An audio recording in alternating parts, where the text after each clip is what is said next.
মার্কিন রাজনীতিতে ফের উত্তেজনা। এবার মুখোমুখি প্রাক্তন প্রেসিডেন্ট ডোনাল্ড ট্রাম্প ও টেসলা ও স্পেস এক্সের কর্তা এলন মাস্ক। হোয়াইট হাউসের প্রস্তাবিত আইন, যাকে ট্রাম্প নাম দিয়েছেন ওয়ান বিগ বিউটিফুল বিল, সেই বিল ঘিরেই তৈরি হয়েছে বিতর্কের ঝড়। এলন মাস্ক এই বিলের তীব্র সমালোচনা করে একে বলেছেন রাজনৈতিক আত্মহত্যা। একই সঙ্গে তিনি বলেন বিলটি আমেরিকার শিল্পকে ধ্বংস করে দেবে। মাস্কের এই বিল নিয়ে আপত্তি নতুন নয়। এর আগে তাকে বলতে শোনা গিয়েছিল কোনো বিল বিগ হতেই পারে, আবার সেটা বিউটিফুলও হতে পারে, কিন্তু আমার জানা নেই একই সঙ্গে দুটোই হতে পারে। গত জানুয়ারিতে দ্বিতীয়বার যুক্তরাষ্ট্রের প্রেসিডেন্ট হিসেবে শপথ নেওয়ার পর ট্রাম্প তার নতুন প্রশাসনে যুক্ত করেন মাস্ককে।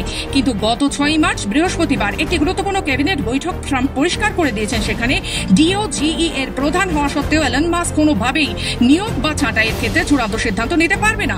তখন থেকেই ট্রাম্পের সঙ্গে মাস্কের দূরত্ব নিয়ে জল্পনা শুরু হয়েছিল।